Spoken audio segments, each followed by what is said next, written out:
नमस्कार विद्यार्थी मित्रांनो, तो तुमचा अजिंक्य फास्ट ट्रिक मॅथ या चॅनलवर तुमचं पुन्हा एकदा स्वागत आहे. कसे आहात विद्यार्थी मित्रांनो? बरे असाल, खुश असाल आणि रेग्युलर असा अभ्यास करत असाल तर बघा विद्यार्थी मित्रांनो, कालपर्यंत आपण पर्सेंटेजमधले भाग 2 बघितले होते. आज भाग आपण तिसरा बघणार आहे बघा. तर आज आपण भाग तिसरा बघणार आहे बघा. तर बघा आपण शेकडेवारीमधला तिसरा भाग बघणार आहे आणि त्याला आपण सक्सेसिव्ह मेथड बघणार आहे बघा. ठीक आहे, तर आपण सक्सेसिव्ह मेथड बघणार आहे. तर विद्यार्थी मित्रांनो, तुम्हाला जर रेग्युलर जर या व्हिडिओचे जर नोटिफिकेशन जर हवे असतील तर नक्की चॅनलला सबस्क्राईब करा, हो की नाही. आणि चॅनलला सबस्क्राईब करा आणि व्हिडिओला देखील लाईक करा. तर ठीक आहे, तर आपण पहिल्या स्लाईडवर जात आहोत बघा. तर बघा विद्यार्थी मित्रांनो, सक्सेसिव्ह मेथड. तर बघा सक्सेसिव्ह मेथड म्हणजे काय? तर सक्सेसिव्हला आपण मराठीमधून काय म्हणतो?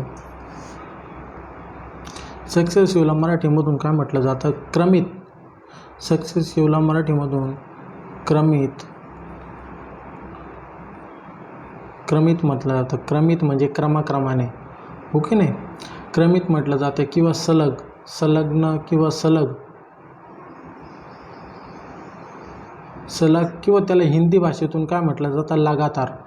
हिंदी भाषेतून काय म्हटलं जातं? लगातार. तर नेमके आता ह्या शब्दाचा आणि गणिताचा काय संबंध? हा एक प्रश्न आहे, बरोबर की नाही. तर बघा विद्यार्थी मित्रांनो, क्रमित म्हणजे काय? तर क्रमित म्हणजे एका पाठोपाठ एक, हो की नाही. एकावर एक, हो की नाही. एकावर एक. तर बघा क्रमित म्हणजे एकावर एक, बरोबर आहे. तर बघा विद्यार्थी मित्रांनो, तर सक्सेसिव्ह मेथड म्हणजे पर्सेंटेज व पर्सेंटेज. ज्यावेळेस आपण पर्सेंटेज व पर्सेंटेज कॅल्क्युलेट करतो, जसं की आता एका गावची संख्या 10% वाढते. हे समजा आता तुम्हाला उदाहरण देतो का, एका गावची लोकसंख्या समजा पहिल्या वर्षी 10% वाढली, दुसऱ्या वर्षी 20% वाढली, हो की नाही. तिसऱ्या वर्षी 30% कमी झाली, हो की नाही. चौथ्या वर्षी पुन्हा ती 1% वाढली, 5% वाढली, असं आपण धरू 5% वाढली. तर अंततः ही त्या गावची लोकसंख्या अंततः समजा काही झालेली असेल, एक्स झालेली असेल, तर सुरुवातीची किंमत काढा, बरोबर की नाही. 10 या 4 वर्ष अगोदरची किंमत काढा, बरोबर आहे. म्हणजे हे काय बघा विद्यार्थी मित्रांनो, ज्यावेळेस एखादी संख्या दिलेली असते त्यावर पर्सेंटेज वाढत जातात, बरोबर आहे. पर्सेंटेज वाढत जाऊन अंततः काही आउटपुट निघतो, बरोबर की नाही. तर ज्यावेळेस आपण एकावर पर्सेंटेज दिलेले असतात त्यावेळेस त्याला काय म्हटलं जातं? सक्सेसिव्ह म्हटलं जातं.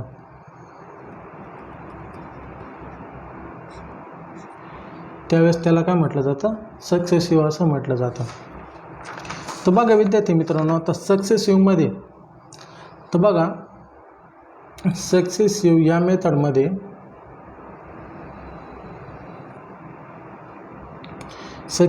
मेथडमध्ये हमेशा रेशोचं कॅल्क्युलेशन असतं, डेफिनेटली. कारण की पर्सेंटेज आले म्हणजे त्या ठिकाणी रेशो आलेच, बरोबर आहे. तर बघा विद्यार्थी मित्रांनो, रेशो म्हणजे त्याच्यामध्ये पहिलं काय असतं? इनिशियल रेशो आणि दुसरं असतं म्हणजे तो फायनल रेशो. तर बघा विद्यार्थी मित्रांनो, समजा आता मी म्हटलो की एका गावची लोकसंख्या समजा 10,000 आहे. तुम्हाला उदाहरण देतो की एका गावची लोकसंख्या 10,000 आहे. जर ती पहिल्या वर्षी 10% वाढली, बरोबर आहे, 10% वाढ झाली. पुन्हा त्याच्यावर 10% दुसऱ्या वर्षी वाढली, 10%. दुसऱ्या वर्षी पुन्हा 10% वाढली. पहिल्या वर्षी देखील 10% दुसऱ्या वर्षी देखील 10% वाढली. तर बघा विद्यार्थी मित्रांनो, ज्यावेळेस आपण तुम्हाला पहिल्यांदाच दिलं होतं बघा पर्सेंटेजमध्ये वाढ किंवा घट, हो की नाही. आता त्याचा देखील वापर इथं करायचा आहे. तर बघा तुम्हाला तो जर भाग बघितला नसेल, मागचा दुसरा भाग जर बघितला नसेल तर नक्की बघा, तो भाग बघून या. खूप महत्त्वाचा आहे, कारण की ही जी सिरीज आहे ती एकावर एक अवलंबून आहे, हमेशा एकावर एक अवलंबून आहे. ठीक आहे. तर कुठलाही तुम्ही भाग सोडू नका. ठीक आहे. तर सलग तुम्ही बघत या. जर नसन बघेल तर नक्की तुम्ही वाटलंच तर मी डिस्क्रिप्शनमध्ये याची लिंक टाकतो, तर दोन्ही भागांची लिंक टाकतो, पण तुम्ही बघा. ठीक आहे. तुम्ही रेग्युलर बघा म्हणजे तुमची लिंक लागेल. तुम्ही जर जर आले हा सेशन बघण्यासाठी त्याचा उपयोग होणार नाही. ठीक आहे. तर बघा आपण 10,000 लोकसंख्या होते सुरुवातीला. पहिल्या वर्षी 10% वाढली, दुसऱ्या वर्षी देखील 10% वाढली. तर 2 वर्षानंतर ती लोकसंख्या किती, असा प्रश्न आहे बघा. तर बघा विद्यार्थी मित्रांनो, 10% वाढ म्हणजे किती? ती संख्या 100 होती, तर त्याच्यावर 10% वाढली म्हणजे किती झाली? 110. बरोबर आहे. गुणिले पुन्हा ती 10% वाढली, 10% वाढली मग किती झाली? 110 भागिले त्याचप्रमाणे 100. मग सुरुवातीला किती होती? 10,000 होती. तर 2 वर्षानंतर ती संख्या किती? बरोबर आहे. बघा विद्यार्थी मित्रांनो, ही जी मी मेथड शिकवते बघायला जर गेलं तर ही थोडी चुकीची मेथड आहे. का ते पण सांगतो तुम्हाला, ठीक आहे. तर बघा आपण एक कॅल्क्युलेशन करूया. बघा ते 2 शून्य गेले, इथले देखील 2 शून्य गेले, हे 2 शून्य गेले, हे देखील 2 शून्य गेले. तर 11चा वर्ग किती? 121. बरोबर. तर हे 2 शून्य जसे तसे लावले. कॅल्क्युलेशन करायची पण एवढी गरज नाही. तर किती आले? 12,100 आले. बरोबर आहे. तर बघा विद्यार्थी मित्रांनो, आता ही मेथड का चुकीची बघा. जर आपल्याला जरा रेशो पद्धतीने येतो तर मी ही सोडवायचीच कशाला? कारण की मला हे सांगायचे उद्देश असा आहे की खूप मुलं ही जी पद्धत फॉलो करते, हमेशा फॉलो करते.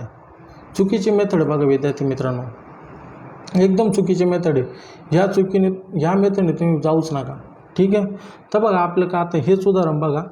तर सुरुवातीला किती होती? 10,000 होती. आपल्या पद्धतीने जो रेग्युलर आपण बघतो त्या पद्धतीने बघणार बघा.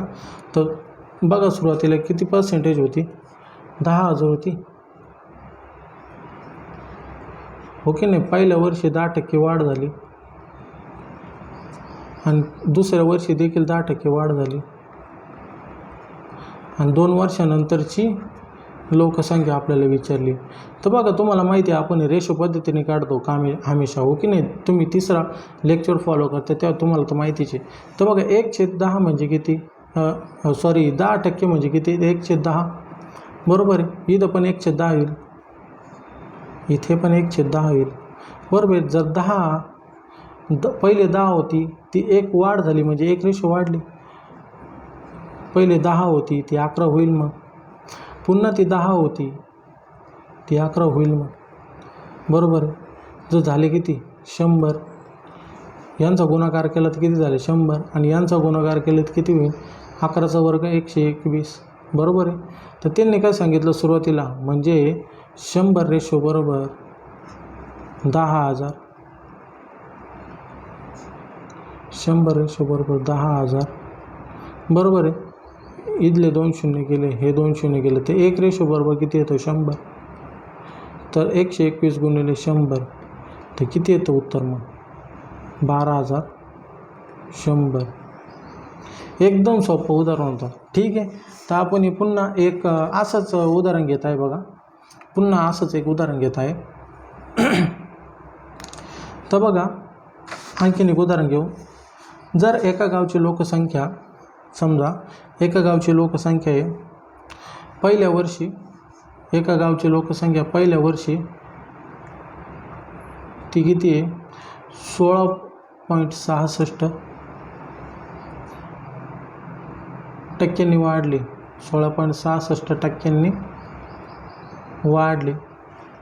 दुसऱ्या वर्षी जर तीच लोकसंख्या दुसऱ्या वर्षी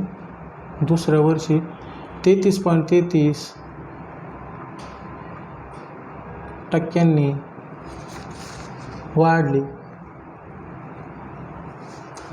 तर पहिल्या वर्षी ती लोकसंख्या किती होती? 18,000 होती. पहिल्या वर्षी ती लोकसंख्या किती होती? 18,000 होती. तर 2 वर्षानंतरची लोकसंख्या किती? तर इथली आपल्याला लोकसंख्या काढायची आहे बघा. ठीक आहे. इथली आता आपल्याला लोकसंख्या काढायची. बघा विद्यार्थी मित्रांनो, उदाहरण एकदम सोपं आहे. बघा तर 16.66 म्हणजे किती? 1/6. पहिल्यापासून बघत आलो आहे आपण. 33.33 म्हणजे किती? 1/3. दोन्हीमध्ये काय झाली? वाढ झाली. म्हणजे पहिले 6 होती, ती 6वरून किती होईल? 1 रेशो वाढ तर 7 होईल. बरोबर. आणि दुसरं बघा 3 होती, 1 रेशो वाढन ते किती होईल? 3वरून 4 होईल. याला भागही जातो. बघा आता आडवा आपण भाग देऊ शकतो. आपण असा आडवा भाग देऊ शकतो, आडवा भाग देऊ शकतो. आणि उभ्याने आपण गुणाकार करू शकतो.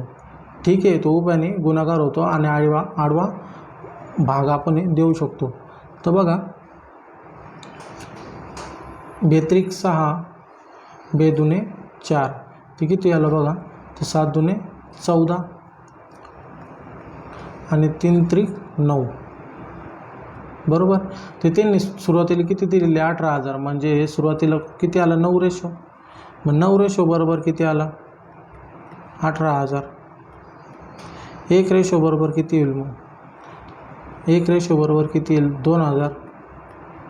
तर त्यांनी आपल्याला 2 वर्षानंतरचे काढले. 2 वर्षांचे जर रेशो किती? 14. मग 14 गुणिले 2,000 तर बरोबर किती होईल? मग 28,000. बघा विद्यार्थी मित्रांनो, उदाहरण कसं वाटलं आणि त्यावरला कॅल्क्युलेशन देखील कसं वाटलं मला ते नक्की सांगा.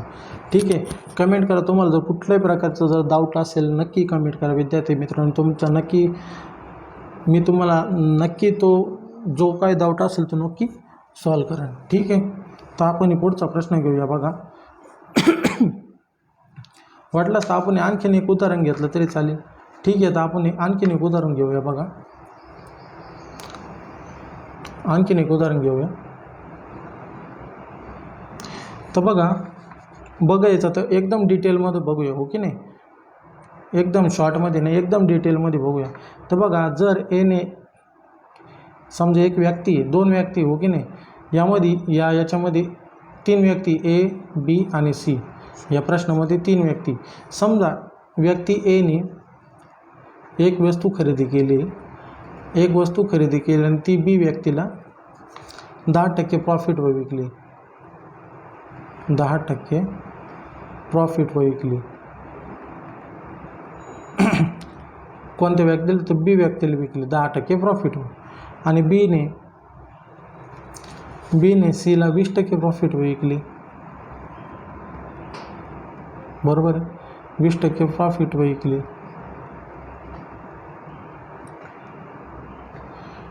तर 20% प्रॉफिटने माल विकला कुणाला? सीला. तर सीने तो माल कितीला घेतला होता? 990ला विकत घेतला. सीने तो माल कितीला घेतला? 990ला विकत घेतला. 990ला विकत घेतला.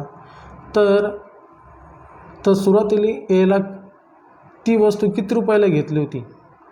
तर बघा विद्यार्थी मित्रांनो, आता प्रश्न एकदम सोपा आहे. थोडा गुंतागुंतीचा वाटतो पण प्रश्न एकदम सोपा आहे. एकदम सोपा आहे, त्याच्यामध्ये कुठलंही गुंतागुंत नाही आहे, एकदम सोपा आहे. बघा तर बघा 10% म्हणजे किती? 1/10. बरोबर. आणि 20% म्हणजे किती? 1/5. बरोबर. तर बघा त्यांनी काय सांगितलं? प्रॉफिट झाला. जर लॉस झाला तर त्याच्यामधून वजा होईल आणि जर प्रॉफिट झाला तर त्याच्यामध्ये ॲड होईल. ठीक आहे. तर किती झाला? प्रॉफिट झाला म्हणजे 10 रेशो होता, तो 10वरून 11 होईल. हा इनिशियल रेशो आहे आणि हा फायनल रेशो आहे. हा फायनल रेशो आहे. 10वरून 11 होईल. आणि पुन्हा इथं 5%चं सांगितलं. 20% प्रॉफिट झाला म्हणजे 5 होता, तो 1 रेशोने वाढून तो 5वरून 6 होईल.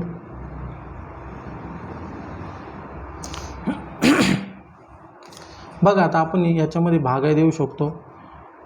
2×5 10, 2×3 6. 3 याला गुणलं, 5ने 5ला गुणलं, किती? 25 रेशो.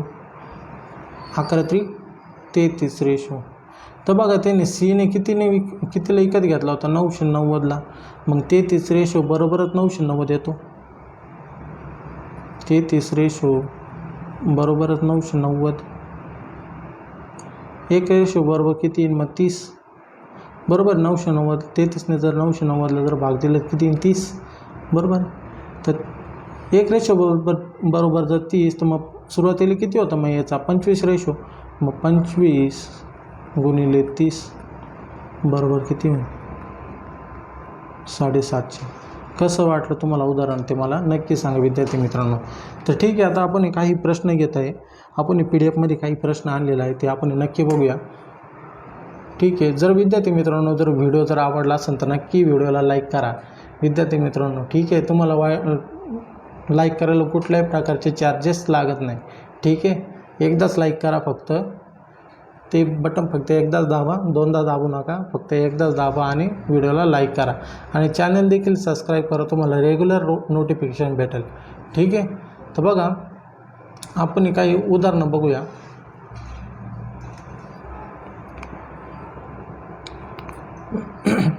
जर एका वस्तूची किंमत त्यांनी काय सांगितलं, जर एका वस्तूची किंमत पहिल्या वर्षी 20% वाढते, दुसऱ्या वर्षी 16.66% घटते, वाढते, दुसऱ्या वर्षी देखील वाढते, हो की नाही, आणि तिसऱ्या वर्षी 12.5% देखील वाढते, तर त्या वस्तूचे सुरुवातीचे व अंतिम गुणोत्तर किती? सुरुवातीचे म्हणजे कोणते? इनिशियल.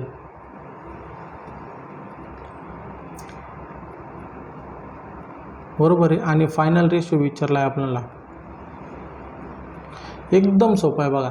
तर 20% म्हणजे किती? 1/5 म्हणजे ती 5 होती, एक रेशोने वाढली 6 झाली, बरोबर आहे. आणि दुसऱ्या वर्षी त्यांनी काय सांगितलं, 16वरून ती काय झाली? वाढते म्हणजे किती होती? ती 16 होते, 6 होती, तर ती 7 होईल, बरोबर आहे, 7 होईल. आणि तिसऱ्या वर्षी 12.5% म्हणजे किती? 1/8, बरोबर आहे. ते 8वरून किती होते? 9 होते. आपण याला आता भाग दिला ते किती येईल? 6ने 6 गेला. ठीक आहे. आता भागता नाही जात. 8 पंच 40, बरोबर. रेशो 7×9 63, 40:63. इथे तर नाही आहे. ठीक आहे. बघा विद्यार्थी मित्रांनो, ऑप्शन चुकीचे आहेत. हे जे ऑप्शन आहेत ते चुकीचे आहेत. तर आपला रेशो काय आला? 40:63. ठीक आहे. तर बघा विद्यार्थी मित्रांनो, आपण आता पुढचा प्रश्न बघत आहे बघा.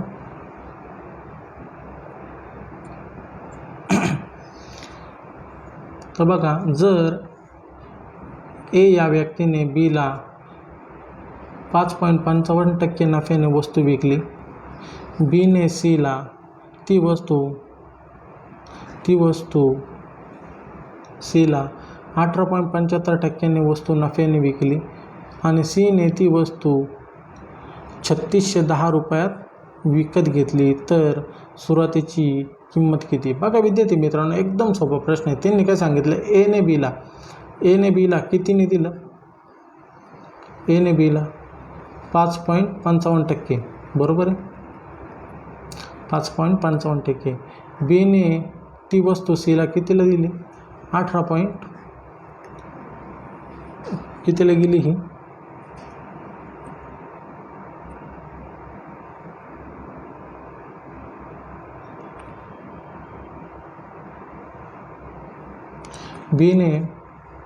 बीने सीला कितीला दिली? 18.75, बरोबर आहे. आणि सीने ती वस्तू 3610ला विकत घेतली. ती वस्तू कितीला घेतली? 3610ला विकत घेतली.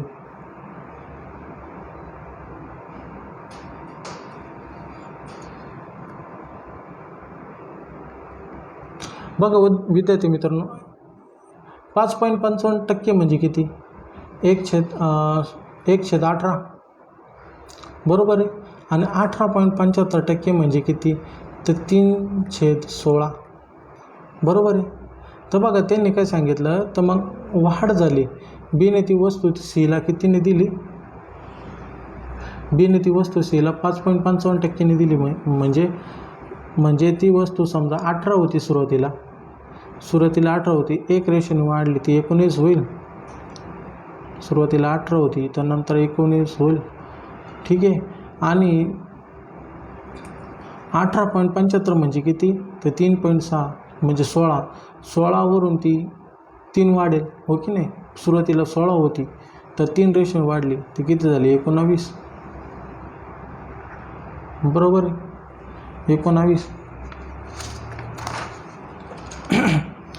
तर बघा विद्यार्थी मित्रांनो, त्यांचा आपण गुणाकार केला. 16 गुणिले 18 256 आणि 18 त्रिक 54, 14 32. ठीक आहे. तर यांचा किती येतो? 8 8 2. इथे किती येतो? 288. यांचा गुणाकार केला आपण इथं 288, कारण की भाग तर जात नाही, हो की नाही? भाग तर जात नाही, म्हणून आपण 288 घेतला. आणि यांचा 19चा वर्ग किती येतो? 341, हो की नाही? 19चा वर्ग किती होतो?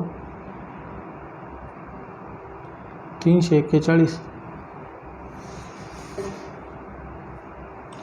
341 नसेल भेट.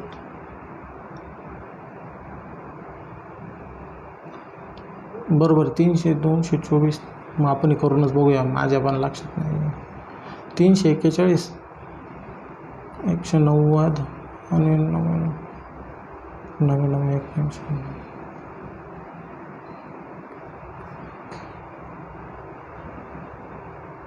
361. ठीक आहे, 361 येतो.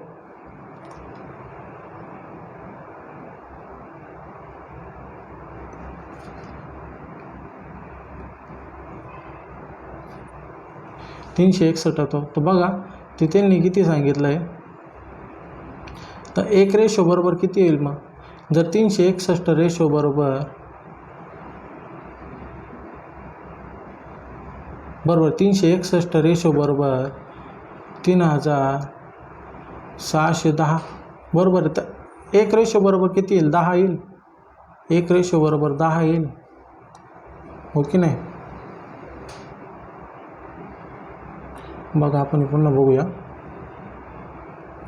बघा तर किती आलं? 361 आलं, बरोबर. 361 आलं. ते 361 रेशो बरोबर किती सांगितलं मग आपल्याला? 3610.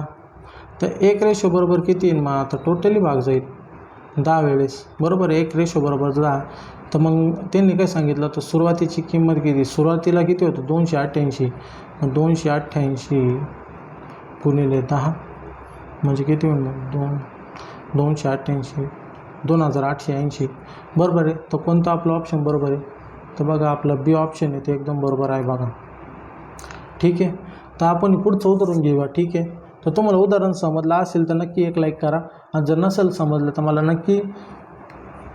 नक्की तुम्ही कमेंट करा, मी पुन्हा हे उदाहरण घेऊन येईन. ठीक आहे.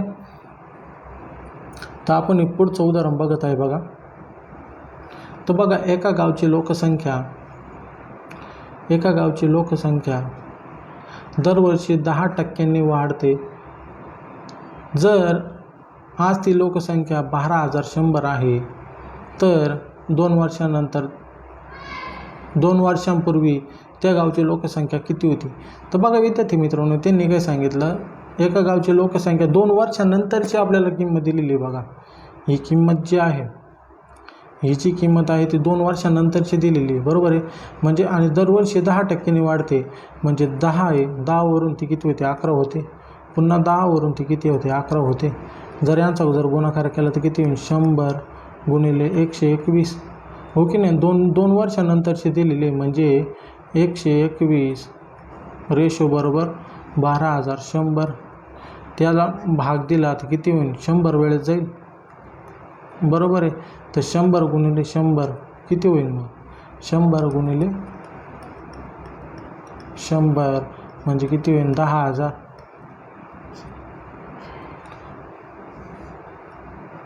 10,000. उदाहरण कसं वाटलं ते मला नक्की सांगा विद्यार्थी मित्रांनो.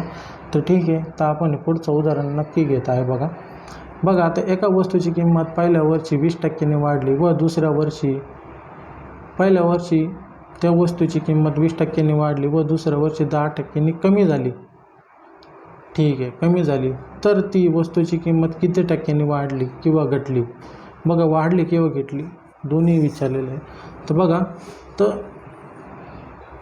बघा विद्यार्थी मित्रांनो, एका वस्तूची किंमत पहिल्या वर्षी किती झाली? 20% वाढली, बरोबर आहे. आणि 10% कमी झाली. म्हणजे 20% होती, 20% म्हणजे किती? 1/5. आणि 10% म्हणजे किती? 1/10, बरोबर आहे. 5 वरून किती होईल मग? वाढली म्हणलं 6. आणि 10 वरून ते किती होईल मग? 9, बरोबर आहे. ठीक आहे, त्याला भाग देखील जातो. 5/5 बेपंचे 10, बेत्रिक 6, बरोबर आहे. यांचा गुणाकार केला तर किती येईल? 25, बरोबर आहे. आणि 9त्रिक 27. ते किती वाढली? याच्यामध्ये तर वाढ झाली.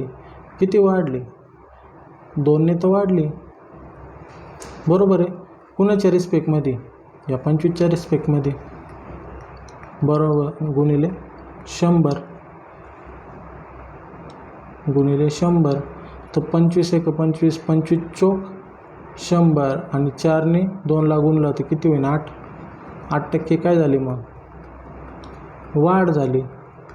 तर कोणतं ऑप्शन बरोबर आहे आपलं? तर ए ऑप्शन एकदम बरोबर आहे बघा. तर बघा विद्यार्थी मित्रांनो, तुम्हाला उदाहरण कसं वाटलं नक्की सांगा, ठीक आहे. आणि त्यावरलं कॅल्क्युलेशन देखील कसं सांगा, मेथड कशी वाटली मला ते सांगा. बघा विद्यार्थी मित्रांनो, एकदम बेसिक लेवल आहे, आपण ते हलक्यात घेऊन जातो. परंतु आपल्याला टायमिंगवर ज्यावेळेस मोठे मोठे उदाहरण सोडवायची जेव्हा वेळ येते त्यावेळेस खूप ते उदाहरणं अवघड जातात, खूप अवघड जातात, ठीक आहे. तर उद्याच्या लेक्चरला आपण लोकसंख्येवर, ओके नाही, पॉप्युलेशन, लोकसंख्येवर आधारित प्रश्न घेणार आहे. लोकसंख्येवर आधारित प्रश्न घेणार आहे बघा, ठीक आहे. तर तुम्ही रेग्युलर राहा, ठीक आहे. आणि रोज अभ्यास करा, खूप असा अभ्यास करा, ठीक आहे. व्हिडिओ जर आवडला असेल तर व्हिडिओला नक्की लाईक करा आणि चॅनल देखील सबस्क्राईब करा आणि व्हिडिओ देखील शेअर करा विद्यार्थी मित्रांनो, ठीक आहे. धन्यवाद.